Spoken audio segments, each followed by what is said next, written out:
십계명 제7계명이죠. 간음하지 말라는 계명에 대해서 예수님께서 하신 말씀이십니다. 간음이 그 사전적인 의미는 부부가 아닌 남녀가 성관계를 맺는 행위를 가리켜서 간음이라 하고, 하나님께서는 이 간음에 대해서 아주 중벌로 다스리라 그렇게 말씀하셨습니다. 부부가 아닌 남녀의 모든 성관계가 실은 다 중벌에 처해진 것은 아닙니다. 그러니까 출애굽기 22장에 보니까 사람이 약혼하지 아니한 처녀를 깨어서 동침하였으면 납폐금을 주고 아내를 삼을 것이고, 만일 처녀의 아버지가 딸을 그에게 주기를 거절하면 그는 처녀에게 납폐금으로 돈을 낼지니라 그랬습니다. 그러니까 이제 말 그대로 하자면은 부부가 아닌 남녀라고 해서 다 이 사형에 처하는 것은 아니지만은, 그러나 이 결혼한 그 남녀 간의 간음죄는 하나님께서 엄하게 중벌로 다스리라 이렇게 쓰고 계십니다. 레위기 20장에 보니까 누구든지 남의 아내와 간음하는 자, 곧 그의 이웃의 아내와 간음하는 자는 그 간부와 음부를 반드시 죽일지니라 그랬습니다. 한번 성경 찾아보겠습니다. 레위기 20장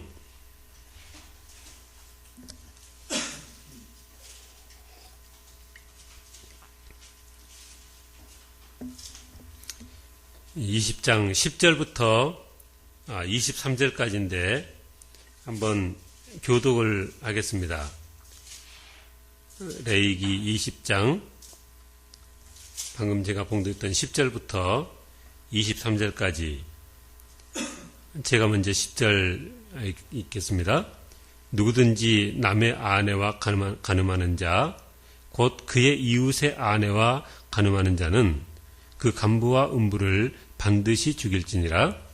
누구든지 아버지 아내와 동침하는 자는 그의 아버지의 하찮을 범하였은즉 둘 다 반드시 죽일지니 그들이가 자기들에게 돌아가리라.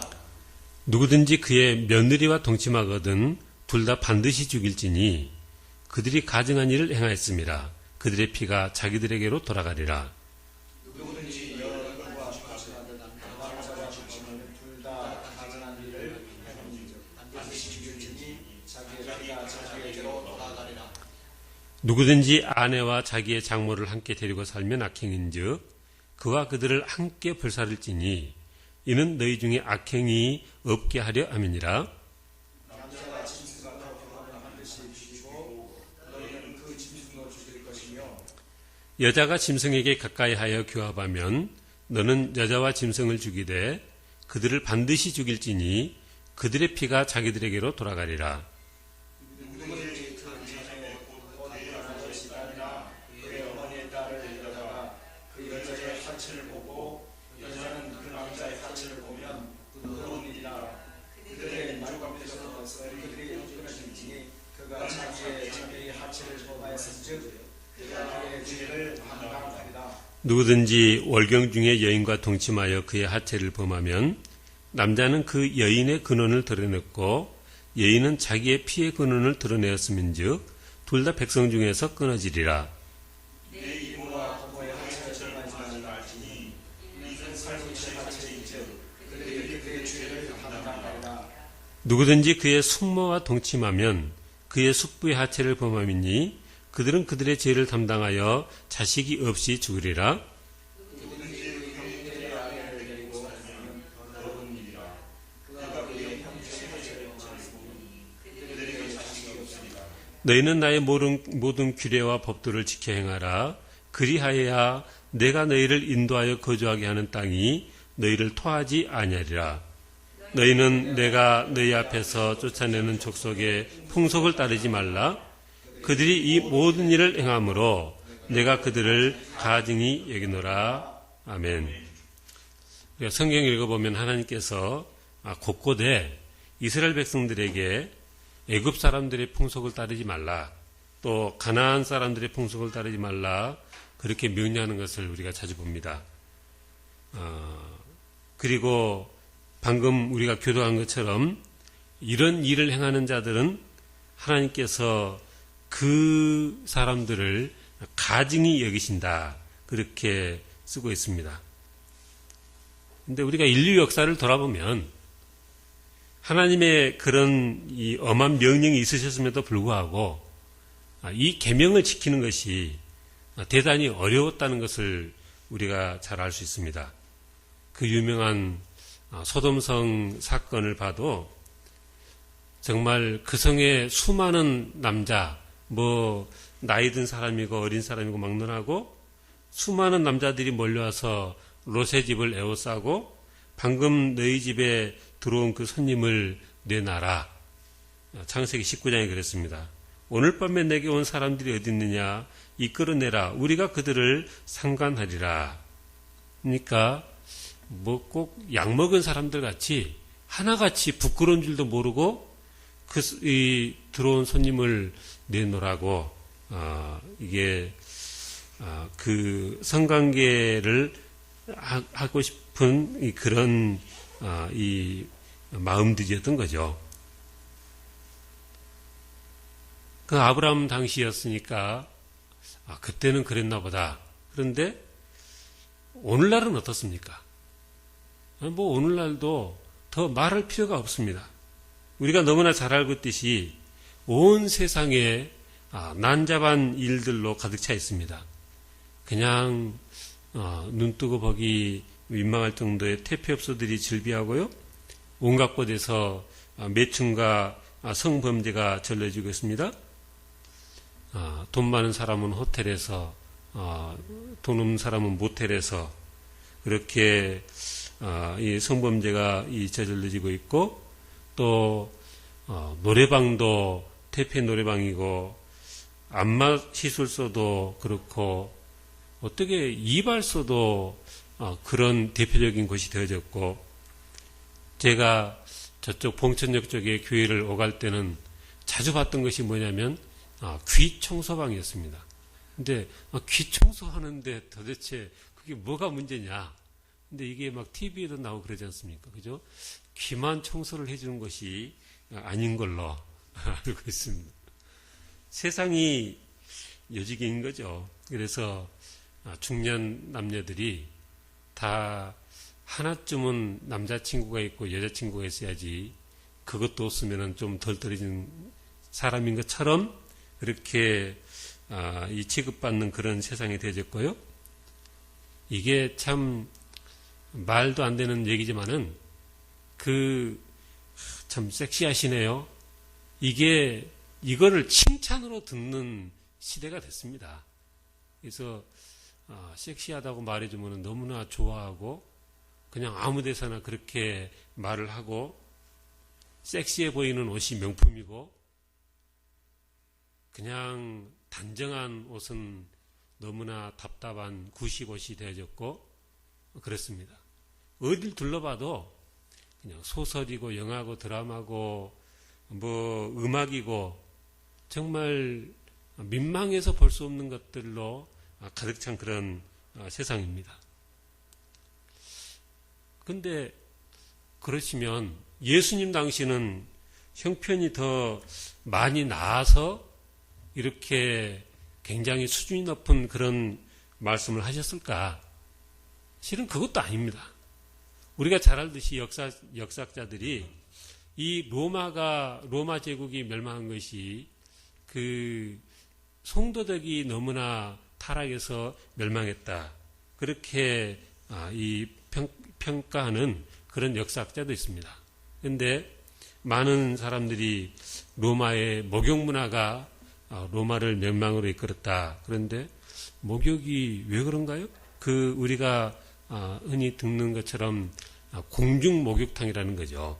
근데 이게 그냥 목욕만 하는 게 아니고 아까 말씀드린 무슨 귀청소방, 노래방 이런 데서 하여튼 좀 이상한 행동이 되지듯이 그 옛날에도 로마 시대의 그 공중 목욕탕이 이게 시민들이 간통하고 온갖 성범죄를 저지르는 그런 곳이었고 그 당시 매춘을 일삼는 여자 마사지사가 출연하고 너무나 풍기문란해서 그 황제가 목욕 제한령을 내려가지고요. 참 읽어보니까 웃기는데 전부 다 일주일에 한 번만 목욕해라.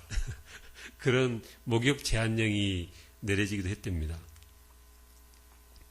그럼에도 불구하고 이 로마의 목욕탕이 점점 더 많이 생겨나서 황제들이 아주 화려한 목욕탕들을 지었는데 80년 무렵에는 티투스 목욕탕, 그리고 그 95년에는 다 황제들 이름이죠.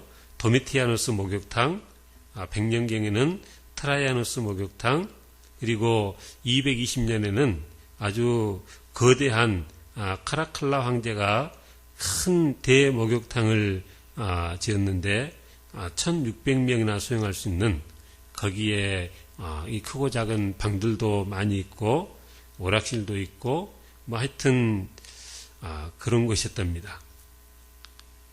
근데 그렇게 목욕 제한령이 내려졌어도 나중에 300년대는 목욕탕이 856군데나 공공 목욕탕이 성업 중일 정도로 이 로마 사람들이 거기에 열중을 한 거죠. 그러니까 지금 무슨 얘기냐면요. 아브라함 당시도 그렇게 퇴폐했었고, 오늘날도 그렇고, 예수님 당시도 로마가 그렇게 멸망했고, 또 우리가 아는 요한복음 4장에 수가성 여인을 보니까 예수님과 대화 중에 그래, 네가 남편이 없다는 말이 맞다. 이전에 남편이 5이 있었지만은 지금은 다 이혼해서 없는 것이고, 지금 있는 남자도 실은 정식 남편도 아니고, 그런 말씀을 하신 거 보면 그 예수님이 사는 그 가나안 땅 그곳에서도 사람들이 얼마나 이혼을 많이 했으면은 그 여인이 남편이 5번이나 바뀌고 이제는 뭐 더 여력이 없어서인지 그렇게 남편이 아닌 사람과 그러고 있는 그런 상황이 됐겠냐는 거죠. 그런 상황인데 오늘 본문에 보니까 우리 주님께서 뭐라고 하셨어요? 이 전체 이제 산상수훈의 전체적인 방향이 그렇지만은 또 간음하지 말라 했다는 것을 너희가 들었으나 나는 너에게 이르노니 음욕을 품고 여자를 보는 자마다 마음에 이미 간음하였느니라. 만일 내 오른눈이 너를 실족하게 하거든 빼어내버리라. 내 백체 중 하나가 없어지고 온몸이 지옥에 던져지지 않는 것이 유익하며, 그러니까 오른눈이 여자를 보고 음욕을 품게 하면 그러면 이게 이미 간음죄가 되어지는 거니까 그 오른눈을 빼버리라는 것이고, 내 오른손이 너를 실족하게 하면 찍어내버리라. 내 백체 중 하나가 없어지고 온몸이 지옥에 던지지 않는 것이 유익하니라. 그러셨고요. 또 일러스되 누구든지 아내를 내버리려거든 이혼증서를 줄 것이라 하였으나 나는 너에게 이르노니 누구든지 음행한 이유 없이 아내를 버리면 이는 그로 간음하게 하며 또 누구든지 버림받은 여자에게 장가드는 자도 간음함이니라. 그러니까 예수님의 이 말씀이 그 시대 이 사람들이 얼마나 이 성적으로 부도덕하고 얼마나 많은 간음을 행하는 그런 시대였는가 하는 것을 이렇게 반대로 추측해 볼 수 있는 그런 말씀이신 것이죠. 우리 주님께서 하신 말씀은 행위로 죄를 짓는 간음죄는 물론이고 이 마음으로 음욕만 품어도 죄 없다고 하지 않으시겠다는 것이죠. 그러니까 구체적으로 그 상황을 생각해 보면 예수님의 이 기준에서 자유로울 수 있는 사람이 누가 있겠습니까? 단 몇 명도 있기가 힘들지 않을까 싶습니다. 우리가 살고 있는 세상의 기준은 무엇입니까? 아무리 많은 죄를 지어도 그 죄에 대해서 벌을 내리려면 확실한 증거가 있어야 그 죄에 대해서 벌을 내릴 수 있다고 믿고 사는 세상이죠. 심증만 있고 물증이 없으면 형벌을 내릴 수 없는 것이 현실입니다. 그 피해자가 온고가 많은 심증이 있어요. 근데 그 심증 갖고는 안 되는 거라는 거죠. 여자를 보고 어떤 마음을 품고 보든 어느 누구도 기술적으로 문제를 삼을 수가 없습니다. 왜요? 그 마음의 문제이기 때문에 그렇습니다. 그러나 우리 주님께서는 뭐라고 하셨어요? 음욕을 품고 여자를 보는 자마다 마음에 이미 간음한 것이다. 그 사람이 어떠하냐는 그 사람이 드러난 행동이 실제 행동을 어떻게 했느냐, 드러난 그 행동의 모습이 다가 아니라 그 속 사람이 어떤 마음으로 어떻게 살아가느냐 하는 것까지 이게 하나님께서는 평가의 대상이시다는 거죠. 물증이 없어도 그 마음으로 품은 음욕도 죄 없는 것이 아니라고 하나님께서는 보신다는 것입니다. 많은 사람들이 물증만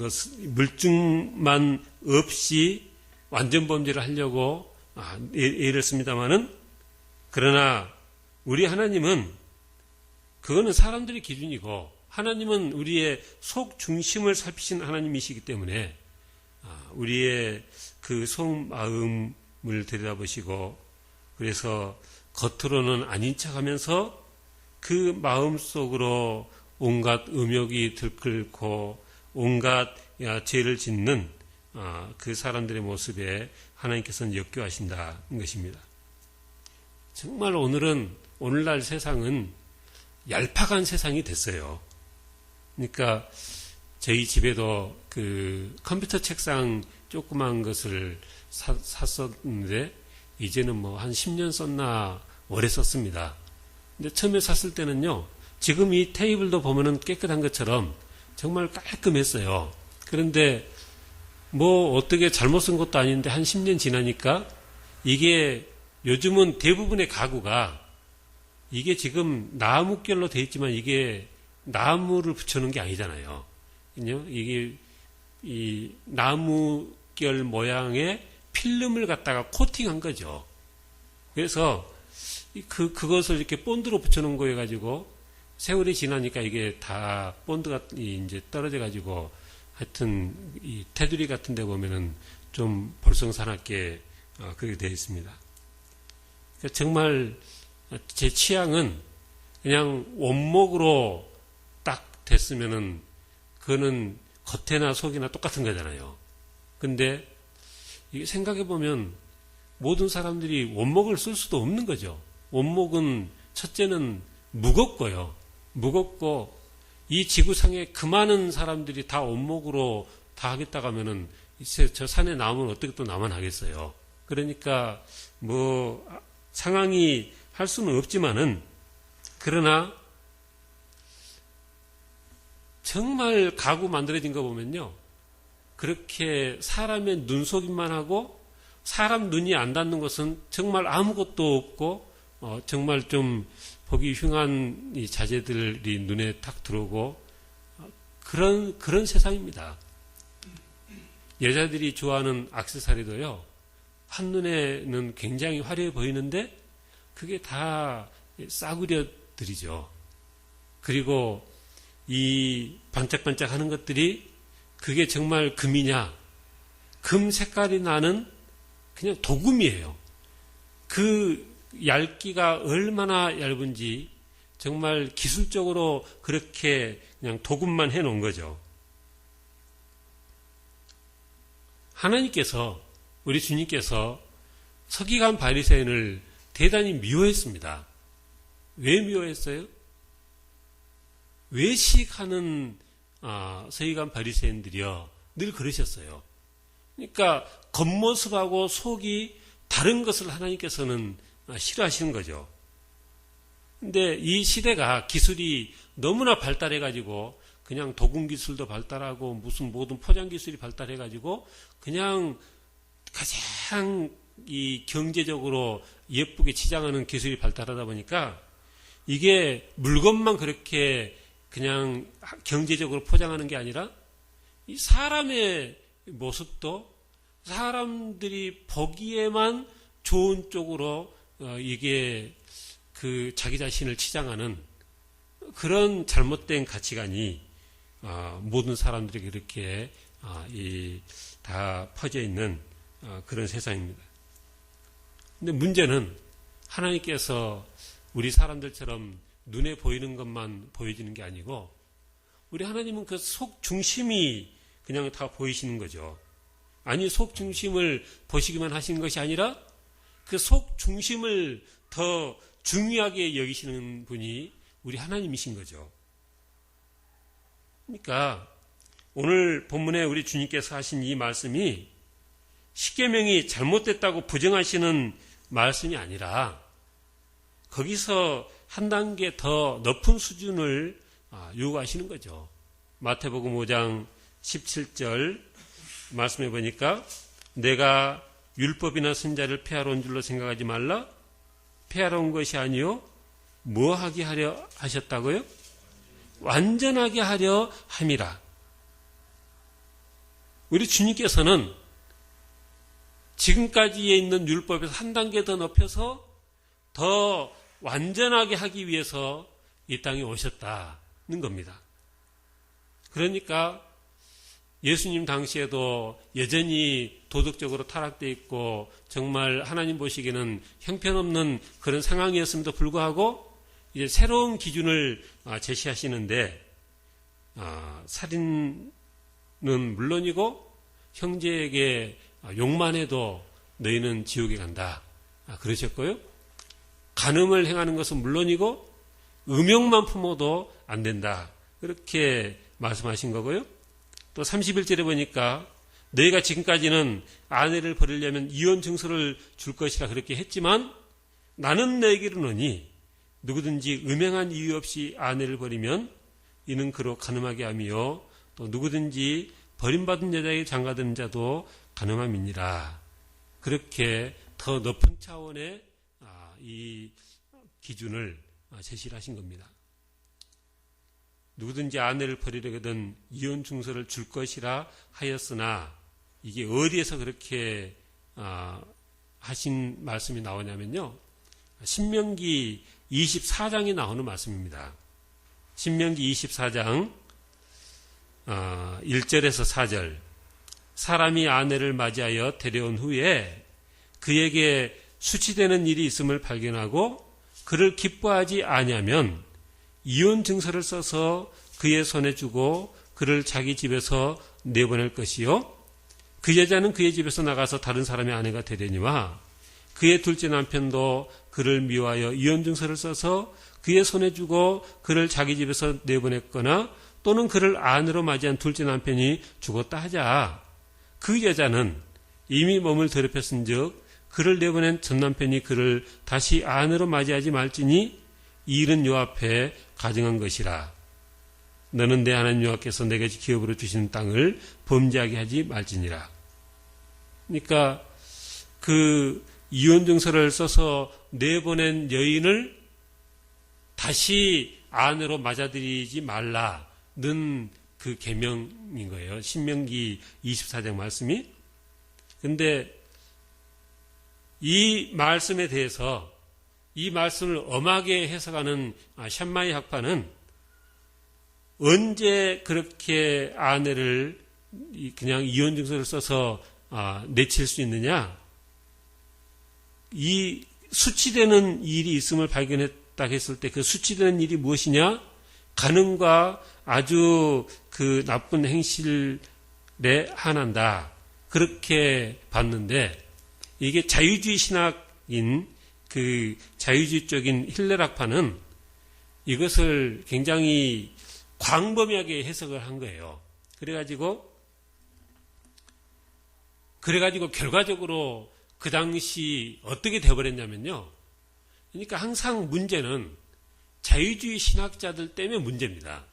오늘날도 저 구라파의 자유주의 신학자들이 성경을 말을 많이 하는 거예요.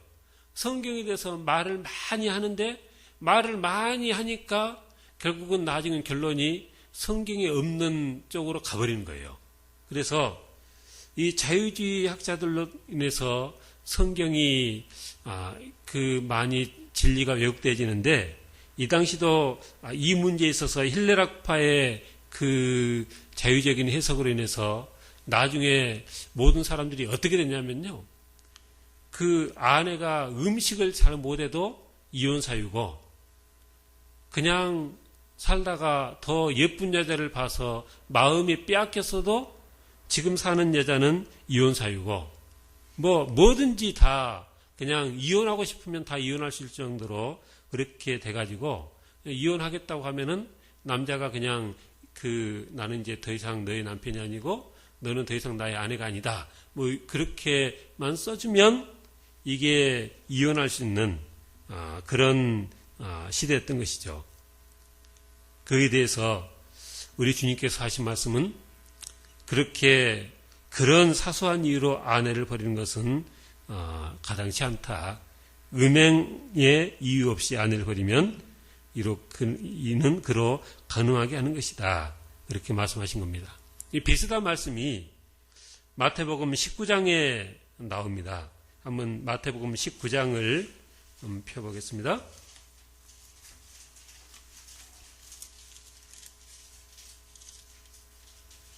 마태복음 19장 3절부터 12절까지 한 절씩 교독해 보겠습니다. 바리새인들이 예수께 나와 그를 시험하여 이르되 사람이 어떤 이유가 있으면 그 아내를 버리는 것이 옳으니까?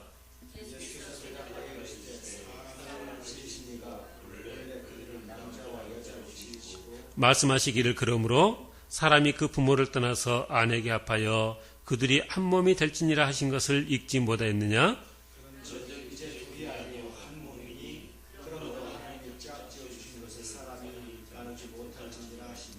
여짜오되 그러면 어찌하여 모세는 이혼 증서를 주어서 버리라 명하였나이까?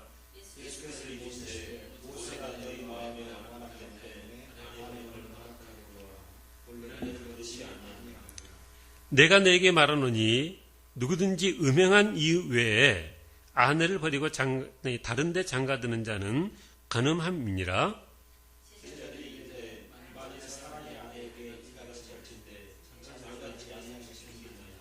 예수께서 이르시되 사람마다 이 말을 받지 못하고 오직 타고난 자라야 할지니라.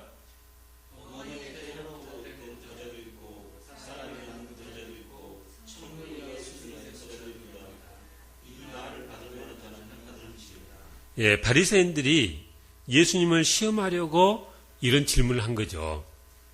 어떤 이유가 있으면 아내를 버려도 되는 겁니까? 예수님께서 그 질문에 버려도 되는 경우는 없다.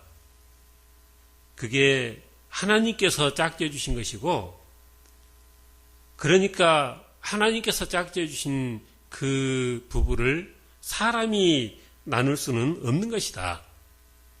사람이 남녀가 만나서 결혼하면 그냥 둘이 그냥 한 집에 사는 그 정도가 아니라 한 몸이 되는 거다. 우리 주님께서 하신 말씀은 그 말씀입니다. 둘이서 한 몸이 될지니라 하신 것을 읽지 못했느냐. 우리 주님께서 그렇게 말씀하셨어요. 그러니까 그 바리새인들이 그랬습니다. 아니 그러면 모세는 아까 말씀드린 신명기 24장 그 말씀인데 왜 이혼 증서를 줘서 버리라고 그랬습니까? 그러니까 예수님께서 하신 대답이 뭐예요? 모세가 너희 마음의 완악함 때문에 아내 버림을 허락하였거니와 원래는 그런 게 아니다. 우리 주님께서 말씀하시길 음행한 이후에 아내를 버리면 그리고 다른 데 장가들면 그것은 간음죄다. 그러니까요. 이 세상이 뭐 옛날에는 미국 사람들이 뭐 다 이혼하고 첫 번째 엄마, 두 번째 엄마, 첫 번째 아빠, 두 번째 아빠하고 산다 뭐 이런 그냥 그래서 야 정말 세상이 하여튼 뭐 그런 판이다 막 그랬는데 이제는 우리나라가 그렇습니다. 우리나라가 이혼율이 하여튼 OECD 국가 중에 1위랍니다.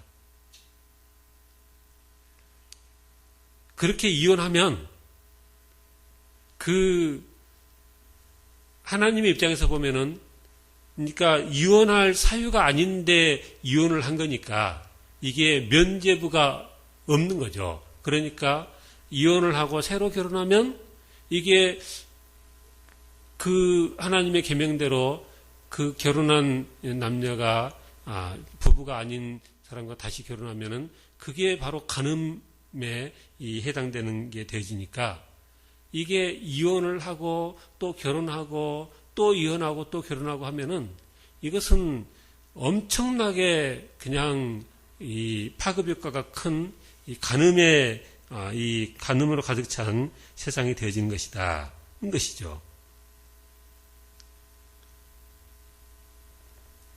그래서 우리 주님께서 계속 하신 말씀이 음행한 이유 외에는 아내를 버리게 하면 그로 간음하게 하는 것이고 또 그 버림받은 여자에게 장가든 자도 간음하는 것이다. 이렇게 말씀하신 겁니다. 이 간음에 대해서 성경의 기준이 뭔가요? 아까 우리가 쭉 읽었지만은 그렇게 간음한 자는 하나님께서 말씀하시길 반드시 죽여라는 거죠. 그 남자하고 여자고 둘 다 반드시 죽여라. 이게 성경의 기준입니다.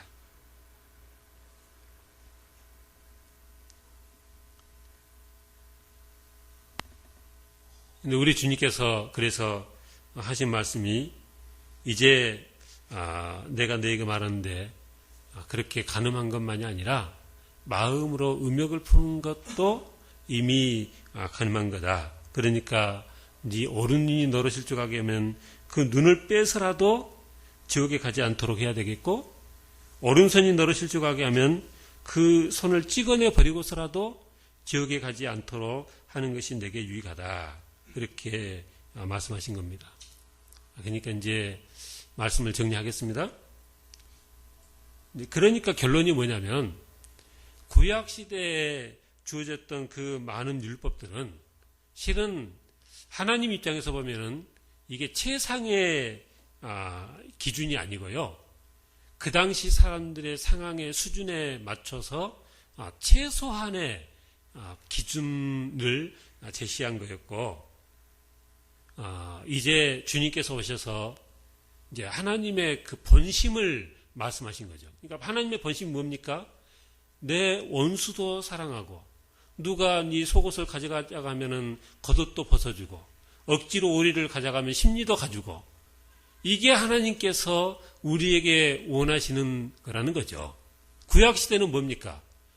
지난 언제도 말씀드렸지만은 누가 너에게 해를 입히면 눈에는 눈으로 이에는 이로 그렇게 갚아줘서 그 악이 계속 되어지지 못하도록 응징을 해줘라. 이거였는데 신약시대니까 이게 분위기가 달라진 거예요. 그게 아니고 원수를 위해서 오히려 나를 핍박한 자를 위해서 기도하고 그를 사랑하고 그가 하자는 모든 것 그 갑절로 해주고 그게 우리 주님께서 산상수훈에서 우리에게 하시는 말씀이라는 거죠. 질문이 그런 겁니다. 아니 예수님 아브라함 때나 그리고 예수님 당신 때나 지금 이 시대나 어차피 똑같이 타락한 세상은 똑같은데 구약시대하고 뭐가 달라졌다고 예수님 오셔가지고는 그렇게 이전의 구약율법을 한 단계 뛰어넘는 우리가 그런 것을 어떻게 할 수 있겠다고 그런 한 단계 뛰어넘는 완전한 이 율법을 제시하시고 그렇게 살라고 명하시는 겁니까? 그렇게 우리가 질문을 해볼 수 있겠습니다. 근데 우리 주님께서 하나님께서 그렇게 말씀하실 때는 이제는 그렇게 할 수 있다는 거죠. 그러니까 하나님께서 우리에게 뭐라고 명령을 하실 때는 할 수 없는 걸 하라고 하는 게 아니에요. 근데 이게 거꾸로 돼가지고 신약시대에 있는 신학자들이 구약의 율법도 실은 그거 그대로 지키는 것이 이게 우리가 할 수 없는 걸 하나님께서 주신 거다. 이런 식으로 매도해버리니까 이게 모든 사람들이 우리는 아무것도 할 수 없어. 우리는 그냥 생각만 하면 죄 짓는 거고 그냥 발걸음만 뛰어도 죄의 길로 가는 거고 우리는 애당초 그런 존재야. 이렇게 생각을 하는 거죠.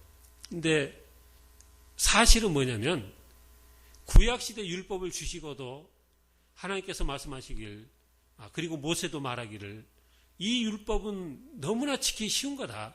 내 입에 있고 내 마음 안에 있다. 그랬어요. 그러니 너희가 행하려고 하면 얼마든지 행할 수 있다. 그랬습니다. 지킬 수 있으니까 하나님께서 명령을 하신 거죠. 산상수훈도 마찬가지인 거예요. 구약의 율법에 의해서 한 단계 높아졌지만 지킬 수 없는 것을 주님께서 명령하신 게 아니고 이제는 지킬 수 있다는 거죠. 우리가 다 알지만은 그 이제가 뭡니까? 예수님께서 돌아가시고 이제 때가 되어지면 성령께서 오시는데 성령이 우리 안에 찾아오시면 성령께서 떠나가지 아니하시고 우리의 보혜사가 되셔서 우리에게 참 진리의 길로 인도하실 것이니까 우리가 하나님 말씀대로 사는 것을 도우실 것이니까 이제는 너희의 이 목표가 너희가 기대하는 수준이 이러한 거다. 산상수훈의 그 모든 교훈이 그런 겁니다. 그래서 우리가 산상수훈의 이런 여러 말씀들을 보면서 많은 학자들이 많은 성도들이 피하고 싶었던 것처럼 산상수훈의 이런 교훈들은 나중에 천국에서 이루어질 도덕적인 수준을 말하는 것이다 라든지 그렇게 돌려버릴 것이 아니고 우리가 하나님의 은혜로 힘써야 될 목표다. 그렇게 우리가 받아들이고 더욱더 거룩하게 하나님 보시기 아름다운 모습으로 신앙생활하는 저희 모두 다 되시길 주님을 축원합니다. 기도하겠습니다. 하나님 감사합니다. 이 밤에도 주의 말씀에 귀를 기울입니다. 온 세상이 다 죄로 얼룩지고 타락했을지라도 하나님의 자녀들은 하나님의 거룩함심을 본받아서 거룩하게 하시고 그래야 해서 우리의 행동만이 아니라 말하는 것이나 생각하는 것이나 모든 것이 다 거룩거룩해서 하나님의 기쁨이 되게 은혜하라 하시길 주여 간절히 바라옵니다. 우리는 부족합니다. 연약합니다. 우리 홀로 두면 감당할 수 없사오니 성령 하나님 도우셔서 늘 하나님의 뜻 가운데 행할 수 있도록 선한 길로 인도하옵소서. 감사합니다. 주 예수님 이름으로 기도하옵나이다. 아멘.